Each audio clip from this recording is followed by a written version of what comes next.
इसके बाद आपको गज़ल की कुछ बहुत ज़रूरी और अहम जानकारियाँ देने जा रहा हूँ, जिसे कहते हैं इल्म उरूज़ या गज़ल का हम वज़न कैसे नापते हैं। ये बारीकियाँ इल्म उरूज़ में आती हैं, उसमें अरकान आते हैं और बहुत सी बातें हैं। बहरकैफ़ अब यहाँ से आपको अपना ध्यान ज़्यादा बढ़ाना पड़ेगा, गज़ल की तरफ ज़्यादा ध्यान केंद्रित करना पड़ेगा, क्योंकि ये काम थोड़ा सा कठिन है, इसलिए ध्यान चाहता है। चूँकि ये काम कठिन है इसीलिए करने योग्य है। तो आइए अब हम देखते हैं इल्म उरूज़।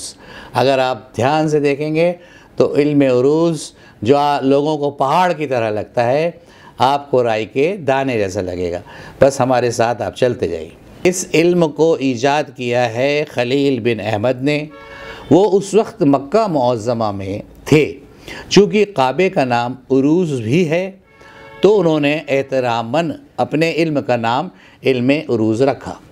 इस इल्म को फ़न उरूज़ भी कहते हैं और इसका असल काम ये है कि इस इल्म को शेर पर उरूज़ करते हैं, यानी शेर को इससे जांचते हैं ताकि मौजू और गैर मौजू में फ़र्क मालूम हो सके, यानी कि शेर की सही गलत की जांच हम इससे कर सकते हैं। लिहाजा इल्म उरूज़ की जानकारी हर शायर और हर शायरात को होना चाहिए।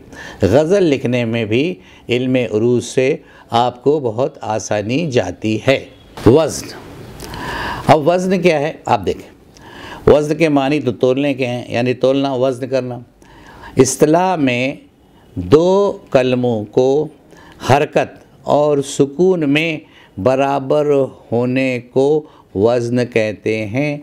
आसान ज़ुबान में यूँ समझें कि शेर के दोनों मिसरों का एक ही वज़न हो और किसी एक गज़ल के सारे शेरों या अशार का वज़न भी एक ही हो। अब आप किसी भी गज़ल को या शेर को उसके अरकान के हिसाब से तोल कर देख लें, यानी वज़न देख लें। अब ये देखें आप, रुकन या अरकान। रुकन का बहुवचन अरकान है। शेर को वज़न करने के लिए चंद अल्फाज मुकर्रर हैं जिनको अरकान कहते हैं। इनसे ही बहरें भी बनाई जाती हैं। अरकान की तादाद 8 है। यहाँ वितद सबब या लघु गुरु के साथ हम अरकान पेश कर रहे हैं जिनकी संख्या 8 है। पहला है फ़ऊलन, फ़ऊलन पहला, 1 2 2। दूसरा है फ़ाइलुन, फ़ाइलुन 2 1 2 फ़ाइलुन। तीसरा है मुफ़ाइलुन, मुफ़ाइलुन 1 2 2 2। चौथा है मुस्तफ़इलुन, मुस्तफ़इलुन, मुस्तफ़इलुन 2 2 1 2। पांचवा है मुफ़ाइलतुन, मुफ़ाइलतुन 1 2 1 1 2। छठवा है मुतफ़ाइलुन 1 1 2 1 2। सातवां है फ़ाइलातुन, फ़ाइलातुन, फ़ाइलातुन, फ़ाइलातुन। आठवां है मफ़ऊलातु, मफ़ऊलातु। ये आपको अरकान मैंने बताए, 8 अरकान। अभी आगे हम चल के जब और भी गज़ल की बारीकियों में जाएंगे उस वक्त आप देखेंगे कि ये अरकान से बहरें बनती हैं और हमारे काम की चीज़ें वही है, बहर या बहरें, या उसको बहूर कहते हैं। तो ये जो बहरें बनेंगी उस वक्त ये अरकान काम आएंगे बहर बनाने में। और जब हम बहरों पे बात करेंगे तब हमको बहुत आसान हो जाएगा और ये अरकान उसी में घुल मिल जाएंगे। आज हम आपको तख्तिये करना सिखाएंगे पहले और कुछ चीज़ें बाद में। तख्तिये, तख्ती का मतलब टुकड़े टुकड़े करना है। शेर को या मिसरे को अरकान के हिसाब से टुकड़े कर करके जांचने का नाम तख्तिये है। या तख्ती करना है। पॉइंट 1, तख्ती करते वक्त लफ्ज़ का तलफ़ुज़ देखा जाता है, यानी उसका उच्चारण देखा जाता है, यानी उसे बोलते कैसे हैं, इमला या शुद्ध लेख नहीं। जैसे ख्वाहिश लिखते हैं, इसका वज़न होता है 1 2 2, ये लिखा जाता है, पर बोलते क्या हैं, ख्वाहिश। ख्वाहिश, तो ख्वाहिश का 2 2 का वज़न लिया जाएगा। जिस लफ्ज़ का तलफ़ुज़ और इमला एक ही हो तो फिर कोई बात नहीं।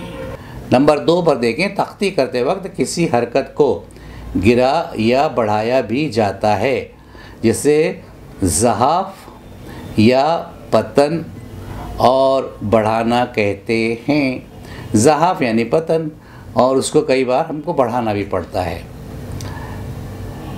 नंबर 3, इसी तरह जहाँ वहाँ यहाँ में नून गुन्ना को नहीं गिनते, यानी चंद्रकार बिंदु को नहीं गिना जाएगा।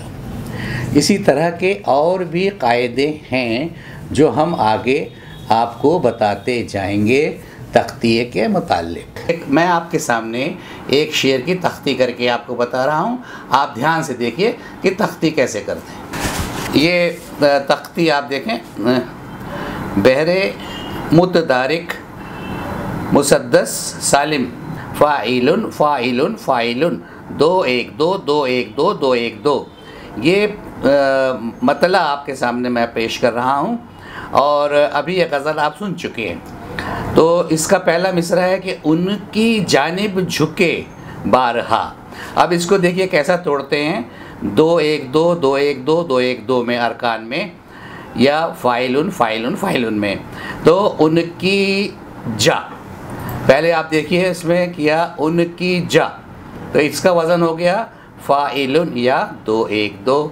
फिर निब, निब, निब का वज़न हो गया 2, झुके, झुके का हो गया 1 2, तो ये वज़न हो गया फ़ाइलुन, निब झुके यानी फ़ाइलुन।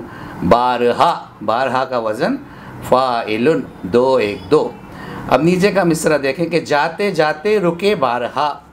अब इस मिसरे में पहले जो तोड़ा गया है वो कैसा कि जात जा, इसमें ए की मात्रा को ये उर्दू में ये बोलते हैं, उसको गिरा दिया गया।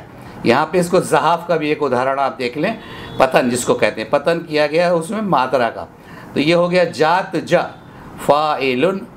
फिर ते रुके फ़ाइलुन, बारहा फ़ाइलुन।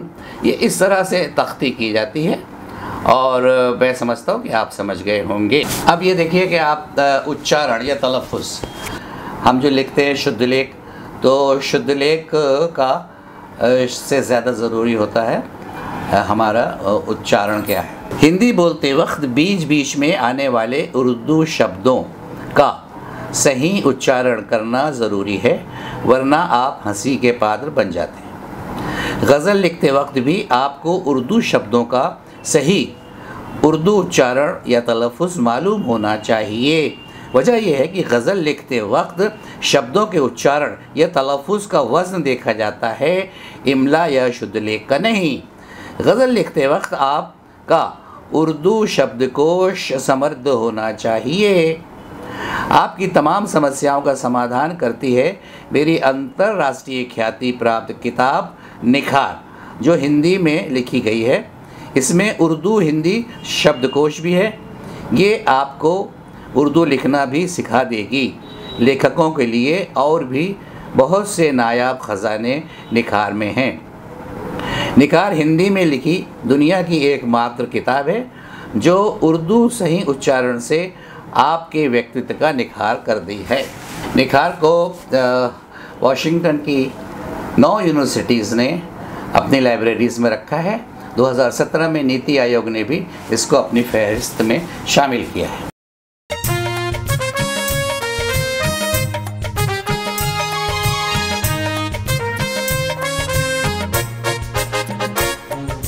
शिक्षा का ये रिक्शा देखो बढ़ते चला, जो भी इसमें बैठा आगे बढ़ते चला। शिक्षा